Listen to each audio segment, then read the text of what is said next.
নমস্কার, আশা করি প্রত্যেকেই ভালো রয়েছেন। আরও একবার স্বাগত জানাই আমাদের ইউটিউব চ্যানেল মিনময় সহজের পক্ষ থেকে। আজকে গুরুত্বপূর্ণ টপিক কৃষক আইডি কার্ড বানানো সম্পর্কে। হ্যাঁ, আপনারা প্রত্যেকেই যারা পিএম কিষাণ সম্মান নিধিতে টাকা পাচ্ছেন তাদের মেসেজ পাঠানো হয়েছে কৃষক আইডি কার্ড তৈরি করার জন্য। এই কার্ড না থাকলে আপনি পরবর্তী কিস্তির টাকা পাবেন না, এরকমই কিন্তু বলা হচ্ছে। আদতে সেটা সম্পূর্ণ ভুল। আমরা সম্পূর্ণ তথ্য নিয়ে আলোচনা, অর্থাৎ কৃষক আইডি কার্ডটা কীভাবে বানাবেন, প্রত্যেককেই কি বানাতে হবে, বানাতে কি লাগবে, এই সমস্ত তথ্যই থাকছে আজকে আমাদের এই ভিডিওটার মধ্যে। অবশ্যই লাস্টে যদি ভিডিওটা ভালো লাগে, এখন বলছি না, যদি লাস্টে পর্যন্ত ভিডিওটা ভালো লাগে, যদি আমাদের চ্যানেলে নতুন আসছেন চ্যানেলটাকে সাবস্ক্রাইব করবেন, পাশের দেওয়া বেল আইকনটা ক্লিক করতে ভুলবেন না পরবর্তী নোটিফিকেশান পাওয়ার জন্য। আর যারা অলরেডি সাবস্ক্রাইব করে আমাদেরকে সাপোর্ট করছেন, অসংখ্য ধন্যবাদ। হ্যাঁ, আজকে কথা বলছি কৃষক আইডি কার্ড নিয়ে। একটা মেসেজ যেটা চারিদিকে হয়েই পড়ে গেছে যে পিএম কিষাণ যারা পাচ্ছে তাদের পিএম কিষাণ বন্ধ হয়ে যাবে যদি না এই কৃষক আইডি কার্ড থাকে। এই কৃষক আইডি কার্ডটা আমাদের জন্য কি অ্যাভেলেবেল করা হয়েছে, বা বর্তমানে কি শুরু হয়েছে, অনলাইন প্রক্রিয়া কি শুরু হয়েছে, এই সমস্ত বিষয়গুলো নিয়ে আমাদের বিশেষ যেহেতু ভিডিওটা, তো সরাসরি আমরা অফিসিয়াল ওয়েবসাইটে যাই। আমরা আগের দিন ভিডিও বানিয়েছি এই নোটিশটা সম্বন্ধে, অর্থাৎ মেসেজটা যে এসেছে তার সম্বন্ধে, এবং আজকে যে ভিডিওটা বানাচ্ছি কৃষক আইডি কার্ড সম্পর্কে। চলুন সরাসরি স্ক্রিনের মধ্যে সেখানে আলোচনা করি, তাহলে বিষয়টা আরও পরিষ্কার হবে। চলুন দেখুন, আজকে যে বিষয়টা নিয়ে আলোচনা আপনারা প্রত্যেকেই জানেন। চারিদিক থেকে একটা মেসেজ, যে মেসেজে কৃষক আইডি করতে হবে এটা বলা হচ্ছে। পিএম কিষাণ যাদের আছে তাদেরই বিশেষ করে এই মেসেজটা আসছে। তো কৃষক আইডি সম্পর্কে আপনাদের কিছু ধারণা দেব বলেই আজকে বিশেষ আয়োজন। আমরা একটা লেখা আপনাদের সামনে নিয়ে এসেছি, এটার ইংলিশ ভার্সন অবশ্যই রয়েছে। আমরা একটা নির্দিষ্ট সংবাদ পত্রিকা থেকে এটি আমরা পেয়েছি, যেখানে এই বিষয়ে কিছু লেখা রয়েছে। লেখাটা আপনাদের সামনে নিয়ে আসছি এবং পরবর্তীতে আমরা কোথা থেকে এটি কালেক্ট করেছি সেটাও দেখিয়ে দেব। দেখুন, মুম্বাই 15 এপ্রিল এটা যে নিউজটা প্রকাশ করা হয়েছে, এখানে প্রকল্পগুলি অ্যাক্সেস করার জন্য একটি কৃষক পরিচয় নম্বর প্রয়োজন। অর্থাৎ কেন্দ্র সরকার বা বলুন রাজ্য সরকার বলুন, যা প্রকল্প প্রদান করছে, বিশেষ করে এটা কেন্দ্র সরকারের জন্যই হচ্ছে।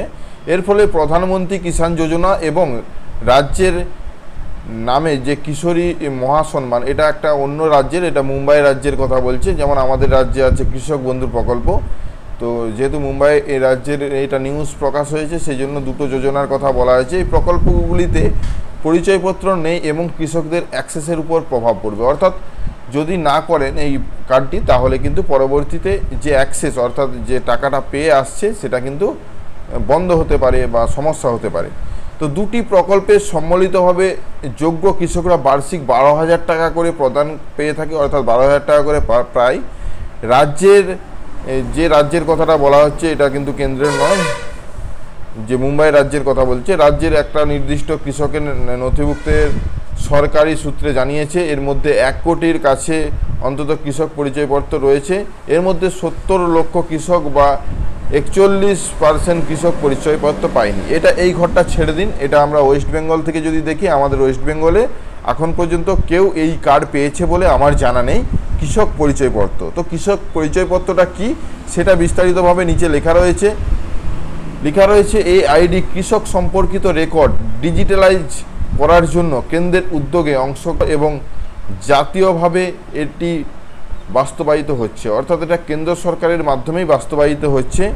আইডিটি কৃষি স্ট্যাটাস পোর্টালের সাথে সংযুক্ত থাকবে, যা কৃষক সম্পর্কিত তথ্য যেমন জমির রেকর্ড, পশুপালনের মালিকানা, ফসলের ধরন এবং প্রাপ্ত সুবিধাগুলির একটি ডিজিটাল ডাটাবেস।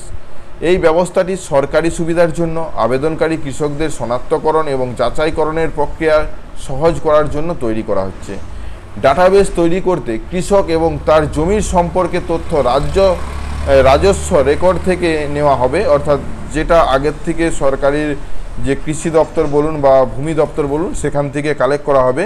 কৃষকের আধার নম্বর এই তথ্যের সঙ্গে যুক্ত করা হবে। অর্থাৎ আপনারা কিছুদিন আগে শুনেছিলেন, দেখবেন যে জমি জায়গার সাথে আধার কার্ডের লিঙ্ক, তো সেটাও কিন্তু এরই একটা ধাপ। রাজ্যের সরকারি রেজলিউশন বলা হয়ে থাকে। রাজ্যের সরকারি রেজলিউশনে বলা হয়েছে যে প্রতিটি কৃষককে তার জমির বিবরণ সহ একটি অন্য কৃষক পরিচয়পত্র প্রদান করা হবে। যেসব কৃষক এখনও পরিচয়পত্রের জন্য নিবন্ধন করেননি, তাদের অবিলম্বে পোর্টালে নিবন্ধন করার উৎসাহিত করা উচিত। অর্থাৎ আপনার পাশাপাশি যদি না কেউ করে থাকে সেটাও করুন। দিল্লিতে এটা চালু হয়ে গেছে বা এটা মুম্বাইয়ের কথা বলছি, এটা চালু হয়ে গেছে, কিন্তু আমাদের ওয়েস্ট বেঙ্গলে চালু হয়নি। যখন চালু হবে, কিভাবে হচ্ছে, সব আমরা ভিডিও জানাবো। কিন্তু এটা নিউজটা দেখে আপনারা বুঝতে পারবেন এটা আসলে কি। এই উদ্দেশ্য গ্রাম কৃষি বিকাশ সমিতি সিএসসি মাঠ পর্যায়ে যন্ত্রপাতি সহায়তা ব্যবহার করা উচিত। অর্থাৎ এটা বলা হয়েছে আপনি এটি অফিসে যেয়ে বা সিএসসি সেন্টার থেকেও কিন্তু এটি করতে পারবেন। তো সিএসসি সেন্টার বলতে কমন সার্ভিস সেন্টার, আপনার কাছাকাছি অনেক সেন্টার রয়েছে, যেসব সেন্টার মানে তথ্যমিত্র কেন্দ্রগুলো সিএসসির সঙ্গে যুক্ত রয়েছে তাদের সাথে আপনি কাজ করতে পারবেন।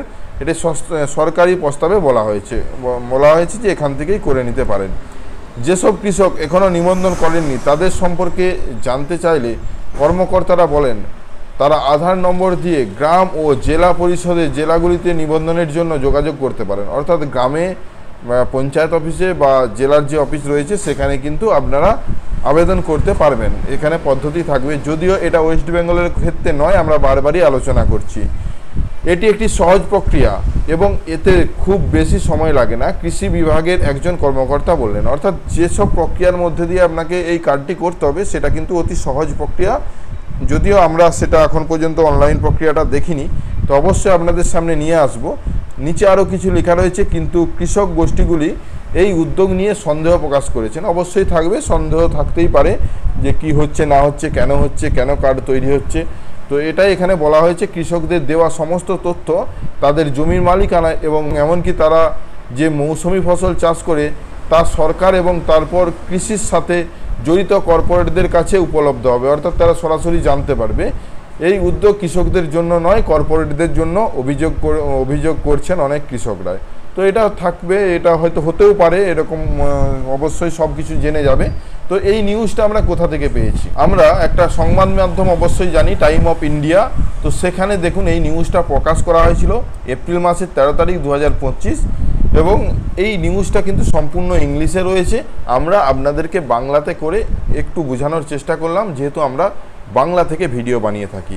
তো আশা করি বিষয়টা বুঝতে পেরেছেন। ধন্যবাদ। আশা করি আজকে যে বিষয় নিয়ে ভিডিওটা ছিল সম্পূর্ণ ভালোভাবে বুঝতে পেরেছেন। যদি ভিডিওটা ভালো লাগে লাইক এবং শেয়ার করতে ভুলবেন না। আমাদের চ্যানেলে নতুন হলে চ্যানেলটাকে সাবস্ক্রাইব করুন, পাশের দেওয়া বেল আইকনটা ক্লিক করতে ভুলবেন না পরবর্তী নোটিফিকেশন পাওয়ার জন্য। আর যারা অলরেডি সাবস্ক্রাইব করে আমাদেরকে সাপোর্ট করছেন অসংখ্য ধন্যবাদ। এভাবেই পাশে থাকবেন। দেখা হচ্ছে নতুন কোনো ভিডিও নিয়ে। ধন্যবাদ।